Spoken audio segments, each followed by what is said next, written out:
Assalomu alaykum YouTube ahli. Yaxshimisizlarmi? Harmanglar. Mana yana bir obzorimizni boshlab eslatdim. Sağ tarafta, kuchni tarafta.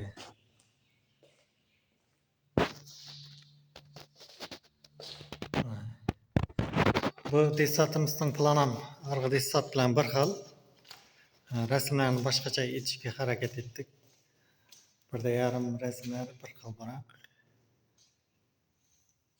Vardır. Bunda ayna poli bir yağına tushgan. Arkada bir tarafında da ayna var idi. İkinci etajımızda gruppası.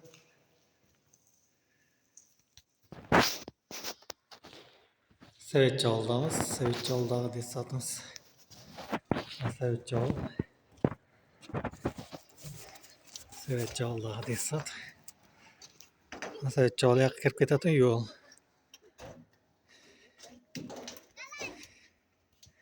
Shogirdlarimiz. Mana ikinci etajımızın ikinci gruppası. Bundan tayin bo'lib qoldi.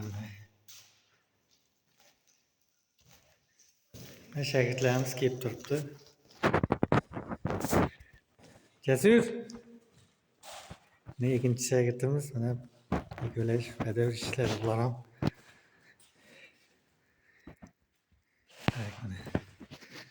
Yağma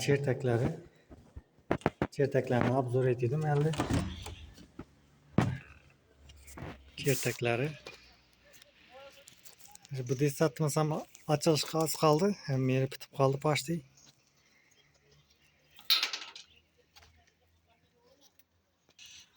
Bu yerda bir gruppasi bor edi. Pol laklangani uchun tushira olmadik. Gruppamiz ham bitdi. Çertaklarımızın pastdan ko'rinishi. Dedi, dağın adam var mıydı? Mana shogirdlarimiz. Xudo xolasa Sevetchioğlu'da ham desatning ishi yakun topdi. Shuning bilan uyga qaytamiz.